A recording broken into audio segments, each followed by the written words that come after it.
kidding? Just one shot? They're not all zombies, Doug.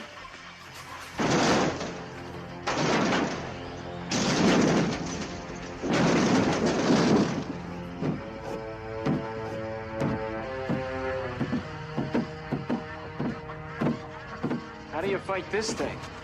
Maybe we could drown it in A1 sauce. Well, sometimes that is better. The person you put up there ain't the person that comes back. It's a dance song to get down with. About 6 feet under. Get there. Ooh, I love this song.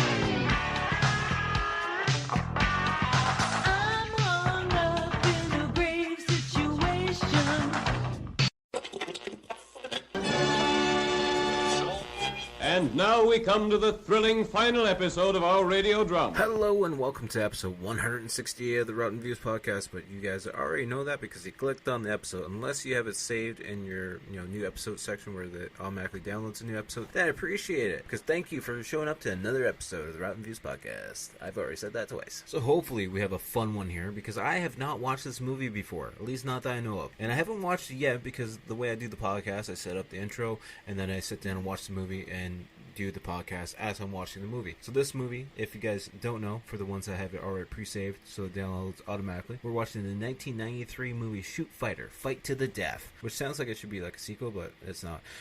So the only reason why I picked this one is because I'm a big Bolo Young fan, best known for being the villain in Bloodsport. He's a bad guy in a bunch of movies, a bunch of martial arts movies. So this is pretty much the only reason why I picked this movie, so hopefully it's good, but it seems like it has a good cast. But yeah, like always, before we get into the movie at hand, I just want to put some business out front. Thank you for everyone who's been coming back to each and every single episode. I appreciate it. I've been seeing another incline in listeners and views and whatnot, and I've been seeing an incline on the Spotify listener side of things as well. So I appreciate that. Thank you everyone for coming back. And if it's your first episode, thank you for listening. I appreciate it. Hopefully you guys come back for another one. But if you guys are new here and you don't listen to the end, shame on you, but it's understandable.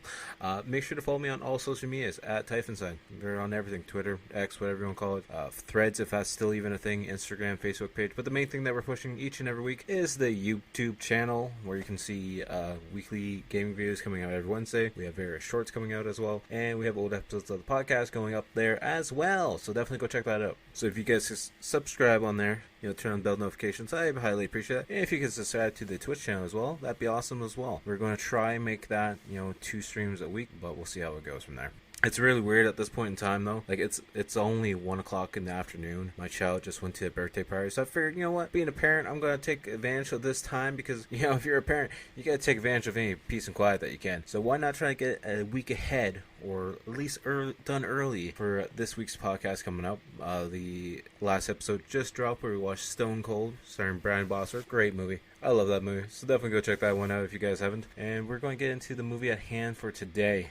Before we do start anything, though, like always, if you fine folks are new here, just so you know about this podcast, I pick a movie, I talk about it from the start to finish, hit all the points in between, or at least the points that make sense to me or mean something to me, that catch my eye at least, and it's going to be spoiler-filled. And let's be honest, I talk about a lot of movies from the 90s, 80s, and 70s, so if you're worried about being spoiled from movies that came out back then, I'm sorry, but it is what it is. I gave you a fair warning at the beginning of this. Also, the new issue that I come across with recording this podcast in the middle of the day is my dog's going to bark a lot, so this editing is going to be a lot of fun. But anyways, enough about that. We are going to talk about Shootfighter, Fight to the Death from 1993. And it's an action martial arts movie for an hour and 40 minutes. It's got a 5.4 out of 10 on IMDb, 49% on Rotten Tomatoes, and a 4.1 out of 5 on Amazon.ca. Apparently 89% Google's users like this movie. Initial release date was May 5th, 1993, and there's not really too much information about this movie, to be honest with you.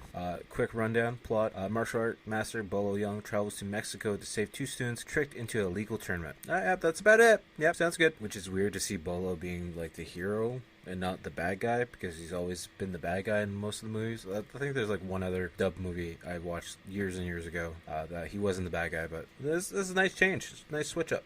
IMDb actually has a better plot summary for whatever reason.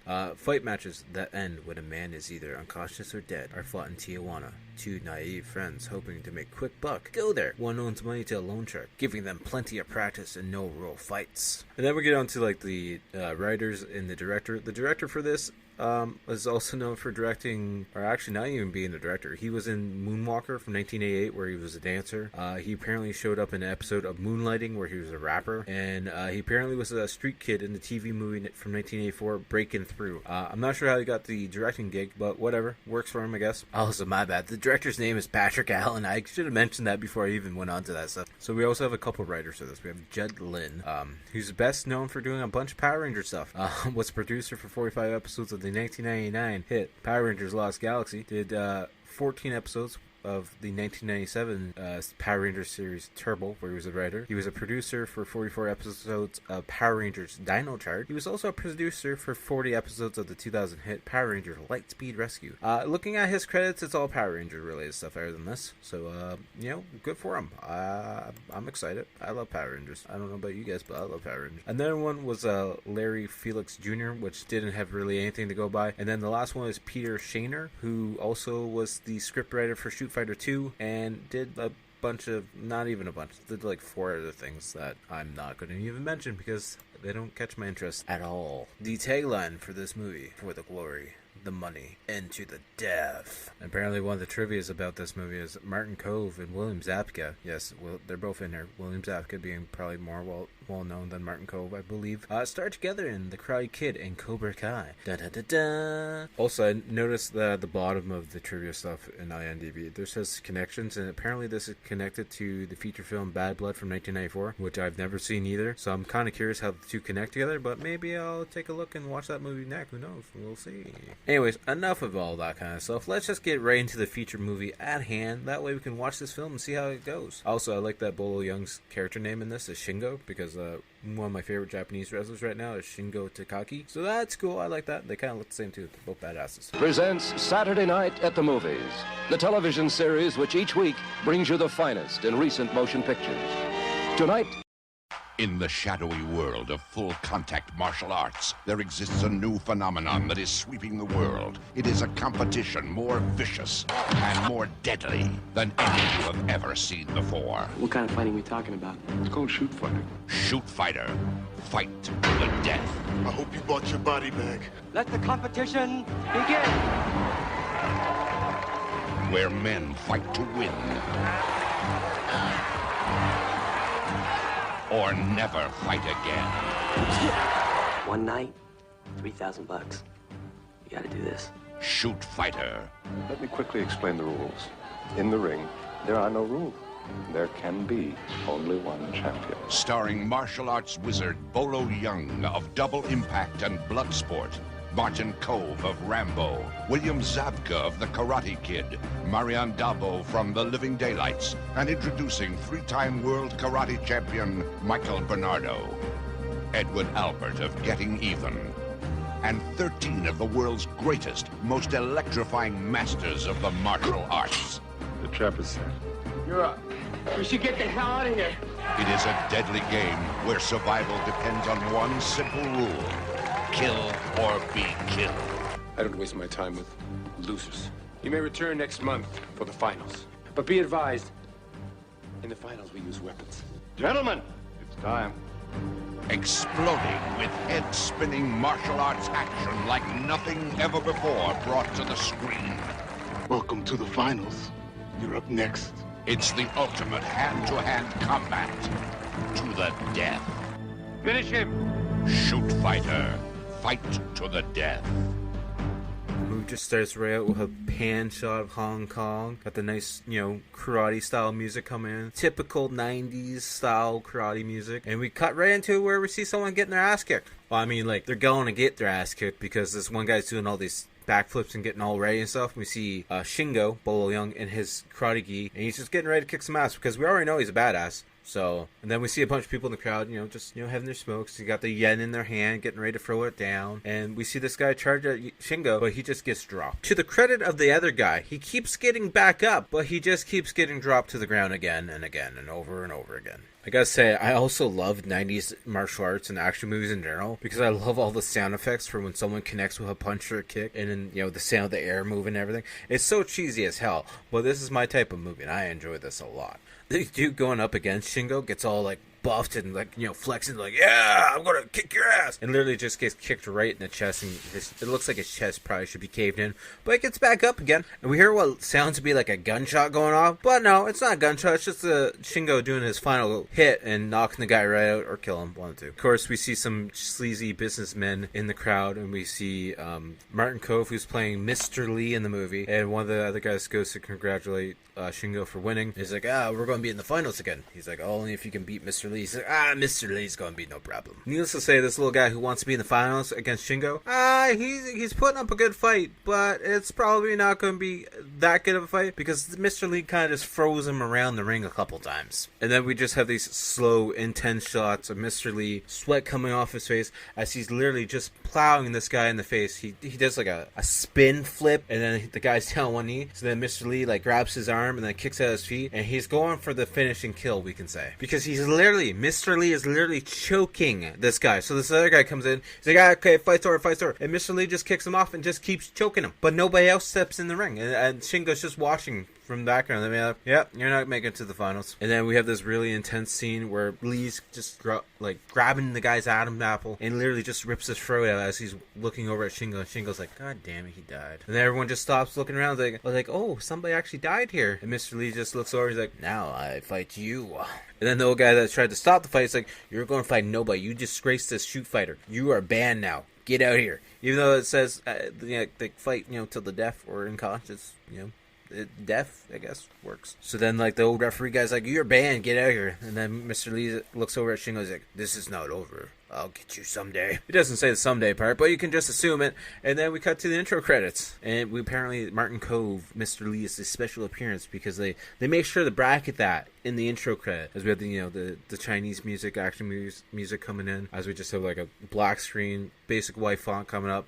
But it's fine. We'll go with it. The Shootfighter logo looks pretty decent. I enjoy it. I feel like a slight bit of me might be a little bit biased towards this movie just because of this is the type of movie I grew up watching with my dad. When we're, rainy day or late at night, sitting down for a movie night. And somehow we would get, these Japanese, Chinese action movies that were dubbed. Mainly, Jack Chan movies, but there's a lot of Bolo Young movies. And, later on, we watched a lot of Bruce Lee movies later on, once he decided to, show me who Bruce Lee was. And then we cut to what looks to be like a modern day dojo setting where we see William Zabka, Ruben, training some little kids. And then we see this Walker chick who's on the phone talking about a tournament. And then this little kid comes over, hey, Mr. Walker, my nose is bleeding. It's like, well, yeah, it's karate class, kid. Get used to it. And then we see this bag-ass guy showing up on a motorcycle, kicking down his kickstand, looking like badass, taking off his helmet, walking right into the dojo. And he just walks in, and we find out it's Nick Walker, apparently Cheryl Walker's brother, played by Michael Bernardo. And he's like, hey, it looks like you got some high standards around here, Ruben. So yeah, I guess I'm here to lower them for you. And by the sounds of it, this is Nick's first time being home in a long time, because she's like, we're going to go home, get ready for the welcome home party because I haven't seen you in a while. So then Ruben's like, so you think you still have me? He's like, why don't you show me? As he goes to, light a smoke, and Ruben kicks the smoke out of his face. Well, out of his mouth. Doesn't actually kick his face. And he's like, we should kick these bad habits. So then the guy puts his pack of smokes on Ruben's head. He's like, yeah, I'll show you this. I'll kick it off your head and not hit you. And then Shingo comes out of nowhere, just watching them, being like, what you guys up to? We actually find out that Shingo is training Ruben for the Nationals tournament that's coming up. And then we cut to Tijuana, Mexico, where we see the first ever UFC cage. Probably not really. But it's got spikes on the top of it, so you can't escape the cage that easily. And then we see everyone clapping because Mr. Lee starts walking in, who's also followed by Mr. C, played by Albert, who's the main guy behind all these, fight to the death battles. And then we have this Japanese announcer guy go in the cage, and he's like, like in shoot fighting in nature, only the strongest survive. So let the games begin. So then we see two guys going into the cage, getting ready to get their fight on. One guy's got an eye patch on, and then they start letting them have weapons. One's got nunchucks, and the other's got these wooden billy clubs by the looks of it. They usually weapons for a few seconds, then they drop the weapons and get down, hand-to-hand combat as they're jumping around like a bunch of monkeys because they keep avoiding each other at the one point, and then they start actually fighting each other. And one guy does like a clothesline to the other guy's legs, by the looks of it. And the guy with the eye patch literally gets grabbed, pushed up against the cage first, then grabbed and literally flipped over onto the ground. And then Mr. C's like, yes, I like this very much. I want death. Then out of nowhere, the guy that doesn't have the eye patch gets murdered because he's like face down, and somehow the other guy got this like little short knife that almost looks like it's Raphael's Ninja Turtle weapon, minus the other two spikes, and Lily just grabs him by the back of the head and cuts his throat, and he's like, I win! Like, yeah, I say you win. Then we cut to Nick and Ruben just sitting at this bar playing some pool, and then a bunch of country guys come in and start watching and being like, yeah, you got my fine woman, because I've seen her around town before. So then Ruben gets pissed off. He's like, what'd you say? And then Nick's like, come on, let's it go. And then the country folk decide to say some more words, and they're like, okay, one more game, we're gonna kick their ass. And then it's the two of them fighting four country guys, but one of the country guys has his big ass glasses on, pretty much looks like Jeffrey Dahmer with a mustache. Just putting that out there, I can't unsee that image now. Anyways, of course, Ruben and Nick beat the crap out of these four guys, and then as they're leaving, the one waitress like, it's good to have you back, Nick. It was getting kind of boring without you around here. Then we find out that apparently Nick skipped town for 2 years because he was causing too much trouble and getting into teammate fights. He just want to kind of distance himself from all the drama. Then, of course, Ruben and Nick finally make it home, and Cheryl's not too happy. She's like, well, you guys missed a great party. Glad to see you at least made it home in one piece. Now I'm going to kick your butt for missing my party and making my food cold. Then we see this dark, gloomy locker room area where we see this one guy who's just had a fight. His face is all bloody. He's like, I'm not having any more fights. I'm done, guys, to be honest with you. And Mr. C and his henchmen come in. He's like, oh, you're not gonna have any more fights, huh? You're scared, huh? And then this big ogre-looking guy just literally starts pounding the crap of this guy who probably just went like a 10-minute fight, to the point where the big ogre guy's grabbing his face, slamming it into a locker, and literally slamming his head into the locker door. He's like, yeah. Did good job, eh, boss? Huh. Then Mr. C, being the classic douche head there, he's having a smoke, and then he's looking down at the guy's body, who might be dead at this point in time. Probably is. He just throws a cigarette down at him and walks away. He's like, yeah, you're useless. And then we see Shingo and the boys at what I believe is the open tournament, which now Nick is part of the tournament as well. And Ruben just wins his first match, and he's like, hey, you learn anything out there? He's like, yeah, you're better than I thought you were. Then Nick randomly has his match, and then next thing you know, we see this lady, Jill, who's friends with Cheryl, come in and be like, hey, see, Nick, I met you. This was my girlfriend I was talking about that I'm going to hook you up with, okay? Keep you out of trouble. And then, of course, it comes down to Ruben and Nick fighting each other in the tournament, and then we see Mr. C walking in and looking around, being like, some fighters I could just probably steal away. And of course, Ruben wins a fight between him and Nick, and then we find out Jill works for Shingo somehow. She's like, I would come for dinner, but Shingo won't let me off. And then he just gives the thumb up because they're having sushi. And now we find out that they found out where Shingo's been hiding, because apparently they've been looking for him, or Mr. Lee's been looking for him.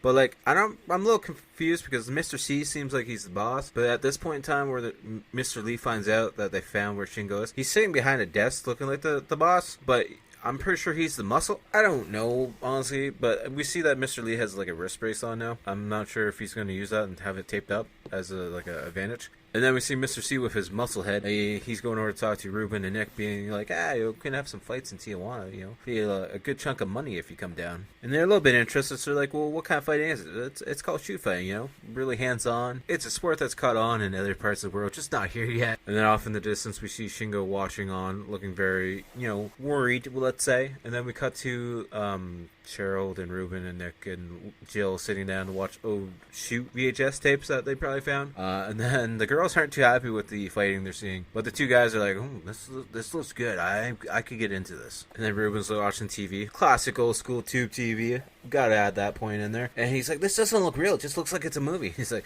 it's not your style now, is it? Well, me being Nick, me being the badass, this is definitely my style of fighting. And Nick's very excited about this idea. He's like, yeah, this is a tournament we can both join in, and then we can see who's the better one, which is obviously me, but let's just do the tournament anyway so we can figure it out. And then the phone rings, and then it's like the next day, and we see Ruben and Nick leaving the house, and they're getting a convertible Mustang, and Nick's like, so did you tell Cheryl we're going down to Tijuana? Tijuana? He's like, not exactly, but we'll deal with that later. Don't worry about it. Everything's fine. So then they stopped at burritos outside the car. And then Nick's like, I gotta go for a piss. You can have the rest of my burrito. And then as he's leaving, this Joe Dirt looking guy comes over. And Ruben's like, can I help you? What do you want? He's like, you owe my boss some money. I'm here to collect. And then Ruben literally just beats the living crap out of him. To the point where Nick comes back. He's like, oh, you gotta get off him. Come on, you're gonna kill him. And the guy literally just gets off the hood and falls to the ground. And Nick's like, what the hell are you doing? He's like, well, the guy pulled a knife out of me. He's like, yeah, but not after the first punch. You gotta stop. You're gonna kill the guy. And then Nick's like, you don't have to kill a man to win. You just gotta knock him out. You're gonna kill the goddamn guy. And then, of course, we have this little drive montage where they're going through the border and everything. And they finally show up in Tijuana, Mexico. I'm sure it's a lovely place. They're not gonna get murdered. They literally park their car behind the spot where they're greeted by, like, two guys with long hair. And they just throw the keys to them. They're like, yeah, go park it somewhere. Like, yeah, your car's probably gonna be in a chop shop somewhere and destroyed. Just saying. Just putting that out there. Anyways, then they walk down this basement area with the big meathead looking guy from Mr. C. He's like, come on, follow me. We gotta get going. And we see, like, an area where they're fighting. And apparently the special seating area there's like 4 chairs set up that are all fancy looking, and they have like heads carved into the armrests, and 4 people sit there. I guess they're the head honchos for this commission area. And then we see that one guy who beat the guy with the eye patch up coming out, and he's got like 2 girls with him, like he's the badass champ for this division. Anyways, then we see Ruben and Nick in the locker room. Ruben's trying to peek out this window that's high above to see how the fight's going out there. And then Mr. C walks in. He's like, hi, how's everything going? I just want to explain the rules to you guys out there while you're in the ring. There is no rules, just so you know. And you need to win 4 matches to continue on. And I guess the rule number 4, because they give out some other rules that don't really matter. Rule number 4 is you can quit whenever you want to, unless you make it to the finals. Then you have to fight, no matter what the rules are. You have to fight if you're in the finals. So then Mr. C goes to leave, and then Ruben's like, so what's the rules in the ring? It's like, is it 3-point connections? He laughs. He's like, there is one rule. Actually, your opponent's got to be unconscious, living or dead. They just can't be moving at all. They got to be unconscious altogether. It's like, oh, okay. And then we have Nick first out to fight, and sadly for Nick, he goes to bow as soon as the fight goes to start, and this other guy's like, you can bow, I'm going to knee you right in the face, and he gets dropped to the ground. But then the ref's like, no, he's still good, he's not unconscious yet, he's still good. So then Nick gets back up and starts kicking the crap out of this guy, drops him to the ground. Then the ref checks him, he's like, no, he's done, out of here, get him out of here, get him out of the ring, he's unconscious. Then Ruben goes out to his fight where the guys are in the ring doing these Van Damme splits in the ring, which looks very, very goddamn painful. And literally the guy Ruben's fighting, like, kicks him in the kneecap, takes him down with a leg lock, and literally tries to snap his ankle. It's like, you gotta knock the guy out, not break his legs. So then that pisses Ruben off. He finally gets back up, and then he knocks the other guy out. He's like, yeah, this guy's knocked out too. Guy knocked out. So then Mr. C comes in after the fights are done. He's like, yeah, you guys are good, because this Japanese guy's talking. I don't know who he is. But anyways, he's like, yeah, you guys make it to the next round. Next round is $10,000 each. And then Ruben's like, actually, we want $15,000 each.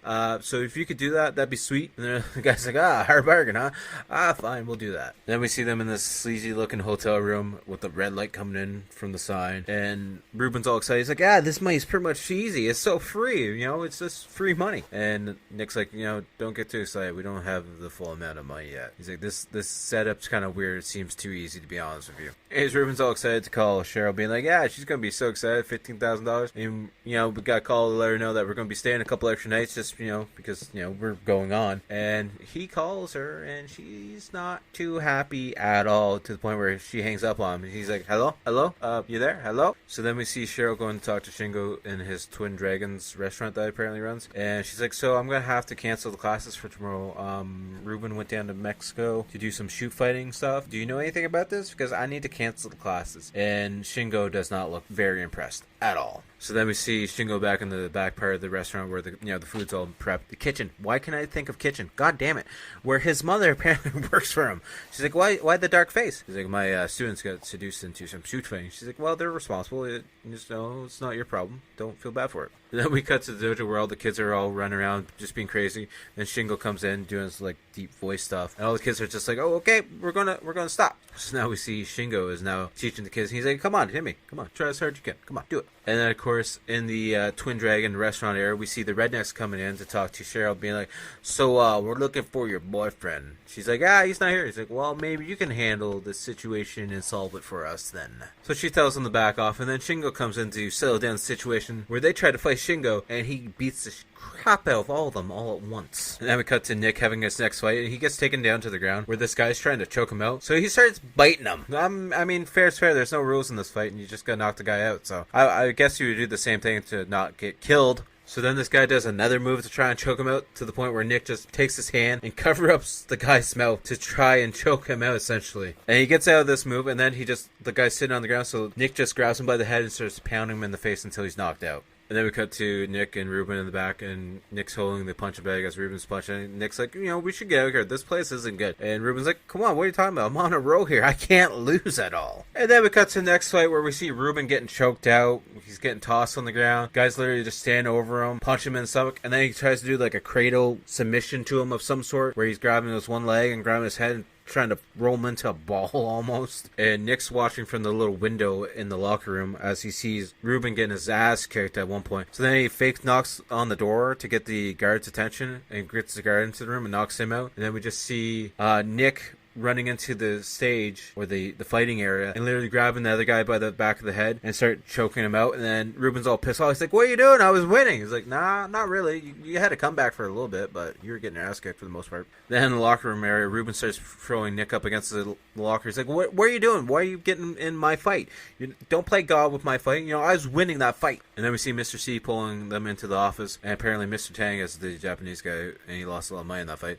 And we see Mr. Lee is like the head guy. He's like, so that's a bad incident there. You made Mr. Tang lose a lot of money, so we need to fix this right now. And Mr. Lee's like, you can come back for the finals next month, and I don't deal with losers, but just so you know, for the finals, we use weapons as well, so just so you're aware. And then Mr. Lee's like, so you need to invite Mr. Shingo as well. He's going to be my special guest for this event, so make sure he shows up, please. And then we're back in the car now, and Ruben's like, I got to fight in the finals. And Nick's like, are you crazy? They've used weapons. Have you ever fought with weapons? He's like, yeah, I have. Actually, Shingo, he'll teach me to fight with weapons. He's like, Mr. Lisa's using you. He thinks you're a loser. Why are you falling for this crap? So the badass Nick is actually the reasonable one, where Ruben's just gullible because he just sees money signs. And then we have Ruben back at home where he sees Cheryl in the office making phone calls, and she's not too happy with him, and Ruben gets all fed up. He's like, well, it was just 1 weekend, I just stepped away. And she's like, well, this dojo, this school afford for you to be away because we're losing money as it is already. And then Ruben's like, you know what, I'm tired of you running my life like you run your brother's life, so I'm out of here. Then we see Nick going over to Shingo, who's practicing by the water where there's a bunch of king geese. Brave man, just putting that out there right now. And there's some ducks there too, but whatever. And Nick goes over to talk to him. He's like, Shingo, so can you just listen to me? He's like, no. He's like, okay, I know Mexico was bad. I want just to do the proper thing and do the tournament. And then out of nowhere, Ruben shows up in his convertible. He's like, so you used to be a shoot fighter, so why don't you come to Tijuana with me in Mexico? Huh? And Shingo's like, no, I'm not. And then Nick's like, so why don't you stay here, Ruben, with me, and we'll do the nationals? He's like, no, money's over in Tijuana. And he's like, Mr. Lee thinks I'm going to win because he thinks I'm not good. And then Shingo just speaks up. He's like, no, he's using you. He's a liar. He's like, fine, I'll do it by myself then. And then we have two different montages going off at once. We see, the proper training with Nick and Shingo. And then we see Ruben fighting with some other guy who's fully geared up. And the guy's pretty much kicking his ass at one point. And then we cut and see Ruben's walking through this random alley where there's these gang members. He's like, so what, you got a problem with us? And Ruben's like, no problem. But you guys got a problem. And then he just fights the random gang members because that's part of his training now, I guess. And then as we see Shingo and Nick training, Nick actually lands a shot on Shingo's stomach. He's like, oh no, I just messed up, didn't I? Shingo just looks up at him. He's like, okay, yep, we're good. And then we see Nick, training up on top of this nice hill with a, martial arts stick of some sort, or bow staff probably, doing all these spins and stuff. And then we just, we got back to seeing Ruben walking through the ghetto area again, just beating the crap out of some gangster guys because, they're trying to mug him because that's part of his training now. And we see Shingo and Nick out for a run, and they stop where this random kid's just playing basketball by himself. And then they go over, and we see Shingo doesn't miss a backwards shot at all. And then Nick goes to take one, misses the net altogether. So then Shingo whispers into this kid's ear what to do, and the kid does it twice and hits the net, no problem. And Nick's just standing there like, yeah, this kid's better than me. Okay, makes sense. So then we see Mr. Lee in his office doing some samurai action with his cast or brace on, and he's looking at his hands because he doesn't have those full movement as he does. And then Ruben comes in. He's like, hi, I'm here for the finals. Then we see Mr. C taking Ruben down to the gym area where the fellow competitors are. I mean, for the finals, there's like 15 different guys still here. I thought the finals would be a little bit smaller group of guys, but whatever. It is what it is. And then we see Ruben actually knows one of the guys fighting because he's like, Mongoose, I fought you in the regionals last year, didn't I? He's like, what are you doing here? He's like, I need the money just like everyone else. I got a family to feed. So, yeah, that's why I'm here. Hoping not to die. And then we see it's that night and they're getting ready for the finals. And apparently there's a special exhibition match between Boa and Buck. I'm pretty sure they said his name was Buck. I mean, we've got this guy named Boa who's a skinny white guy who's licking a snake. Alright, whatever. Also, Buck is this big guy who's about the size of a fridge, and he doesn't look happy. He looks like a disgruntled truck driver, to be honest with you. And Boa, the white guy who's like getting ready for the fight, he's doing all these different like snake-looking moves, and Buck's just laughing and being like, ha, yeah, you're weird. At one point in time, Boa like kicks Buck and he falls through the gate door, and then he sees the boa, and so he's like, "Oh no, I don't want anything to do with that." And then like they start fighting at one point, and he's got him in a full Nelson. Buck has Snake in a full Nelson, but then he slips down and like kicks him in the head.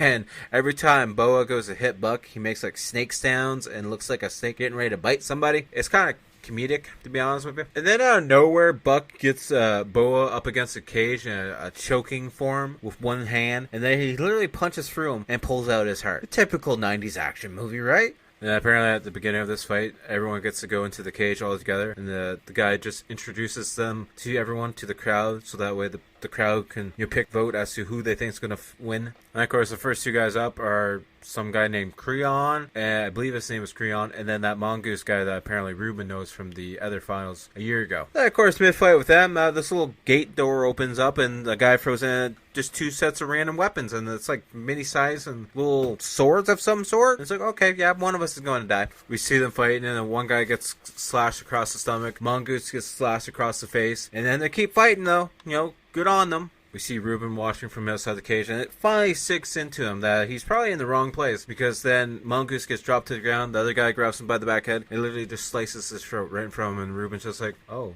crap. And we just see Mongoose bleeding to death on the ground as his throat's completely sliced open, and when the other fighter sees that Ruben's pretty shocked by this, he's like, welcome to the finals, you're up next. And then we see Nick showing up on his motorcycle, and he's sneaking into the compound, because nothing could ever go wrong with there, right? And of course, Nick's met by the black guy who was with the two girls earlier on that was mentioned. He kicked the shit out of the guy with the eye patch. I wish I knew his name. I don't know. And he's like, you gotta fight to get to the finals. If you make it out alive. Then we cut to the second fight, which is actually not Ruben fighting. It's these two other guys. And they go at it pretty good. Then they drop the weapons, because the weapons were like two sticks of some sort. Anyways, then the guy puts the one guy in a rear naked like chokehold and literally just snaps his neck in one shot. And then we cut to Nick fighting that other guy in what looks to be like a storage area of some sort, but there's like hay or packing supplies all over the place. And then the other guy grabs a stick, so they both grab sticks and they get ready to go at it with one another, of course. They're of course having like this bow staff fight, but now we know that Nick is also trained by Shingo in the fighting of weapons, so we should have the advantage at this point in time. Then Nick gets the guy down on the ground, drops his weapon because he doesn't want to fight like that. So then he starts fighting the guy some more and literally gets behind him and starts choking him out just enough to make him pass out. At least that's what I'm assuming, because he doesn't really want to kill anyone by the looks of it. Then we cut to the next fight in the tournament, which is still not Ruben's fight, and they go straight to grabbing the weapons. This one guy's got like a bow staff with a spike on the end of it, but he keeps making monkey sounds the whole goddamn time, which is very confusing, but he keeps jumping around like a monkey, so I guess it works out. And I'm assuming the guy is part monkey, because he literally grabs the guy's arm and bites a chunk out of his forearm and then starts climbing the cage. And the guy that he's fighting gets all pissed off. And he's got these, I don't know what they're called, they're like a nunchuck, but they have a third piece, so it's like 3 pieces of wood with a chain inside. And he plays a part of animal control because he chokes the monkey out and puts him down. So we see yet another guy die, and Ruben's watching on being like, why am I here? This is a bad idea for me. Why am I here? And it comes to be Ruben's time to fight, and he's fighting someone named Hawk. Hawk is a very interesting guy. He's this black guy who has an emo long haircut. He's dressed in your typical late 80s, early 90s gym clothes with his like muscle shirt that it's barely just fabric just hanging on. And anyways, they start going full on fight with samurai swords. Hawk's also got those like really crazy eyes being like, yeah, I'm going to kill you if I get a chance. And then of course we see Ruben getting hit with the samurai sword a couple times. Nothing fatal yet. He's just getting those, quick, slices and dices here and there. But then we finally see Nick get to the right location because he went to the old location, which is not the location for the finals. And then we see Nick fighting some guards off to get into the building. And then we see Ruben actually getting ahead on the fight because he finally gets the sword out of the Hawk guy's hands. But then he drops the sword, being like, no, you can go for it. And then Hawk goes to grab it. Then Ruben's like, no, I'm just getting there. And then we see Ruben has Hawk up against the cage, and he's got the sword at his throat. And he literally just headbutts the guy and drops him to the ground. And we hear Mr. Lee saying, finish him. And Ruben puts the sword down. He's like, nah, I don't want to kill the guy. And then Mr. Lee's like, finish him. You can fight again. He's like, no, he's defenseless. I'm not doing it. He's like, well, if you don't have the power to kill him, then, you know, you're not a real champion. So then Hawk literally goes to stand up and forces the sword into him on his own for some reason. I don't know the point of that, but whatever. I'm not sure if Hawk was just trying to lunge at Ruben and didn't notice the sword was still hanging out there, or if he just did it on purpose so Ruben could go forward in the division finals. I don't know. This whole time though, Nick finally make it to where the contestants are fighting, and then he gets grabbed by a couple guys, starts getting, you know, his ass kicked a little bit, and then next thing we know, we get him thrown into a room where Mr. Lee is, and there's a bunch of guards. He's like, why are you interrupting my fight? And Mr.'s like, why are you interrupting my fight? What's going on here? He's like, he wasn't trained with Shingo. Let me take his place. He's just stupid. He doesn't know what's going on. I'm the one who's been trained with Shingo. I know how to fight. I'll take his place. And then Mr. C comes in, where we see Ruben in the locker room. He's like, Mr. Lee wants to congratulate you on your preliminary win. He's like, I gotta fight again? He's like, well, yeah, you gotta fight again, but it's not till tomorrow at least. And then we see Mr. Lee making a phone call to Shingo, and he's like, what do you want from me? He's like, you know, just my honor from you taking my championship from me in Hong Kong. But it's not much of a trade for, you know, the lives of your two students, right? And we see Mr. Lee coming in, announcing to everyone. So there's been a little bit of change up. One of our fighters actually got injured, but don't worry, we have a replacement who's actually been trained by one of the best shoot fighters around. And then they announced the first fight is actually going to be Nick Walker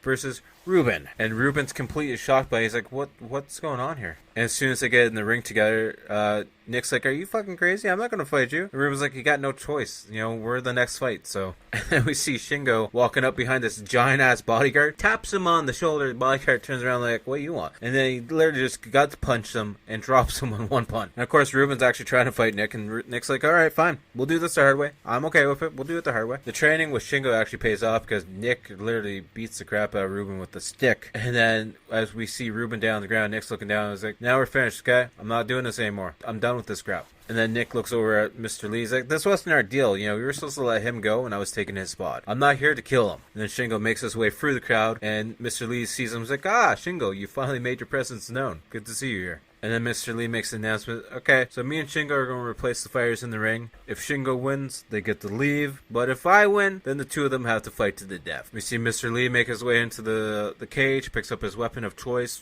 the long bow staff with the mini sword on the end of it. And then, of course, you know, Shingo being Shingo, he picks up the normal bow staff. And he's like, I can kick your ass with this easily enough. But then Mr. Lee hits him, and it actually snaps the bow staff in half. And then he kicks him in the chest, and that actually shoots Shingo into the cage. And then the fucking cage wall breaks. Safety, huh, guys? Come on now. Gotta get better equipment. So now Shingo's all annoyed. He's like, alright, I'm taking off my shirt now. I'm going to take these two sticks and clap them together. I'm going to boost my confidence, and I'm going to kick your goddamn butt. But anyways, as he's clapping the two sticks together, the crowd's actually clapping along, and it's making a beat to go along with it. Because apparently they want to see Shingo kick Mr. Lee's butt. They drop the weapons, and then Shingo starts taking Mr. Lee down to the ground to at one point where he's down on his knees, and Shingo just keeps kicking him in the head. And then Mr. Lee falls back against the cage. This part of the cage doesn't actually break, but then Shingo goes right up to him and starts pounding him with the open palm, hand slap in the face. And then we just see Mr. Lee down on the ground. It's looking like he's had better days, to be honest with you. But of course, Shingo turns his back on him once he thinks Mr. Lee's done, because Lee's down on the ground. And of course, inside that arm brace or wrist brace that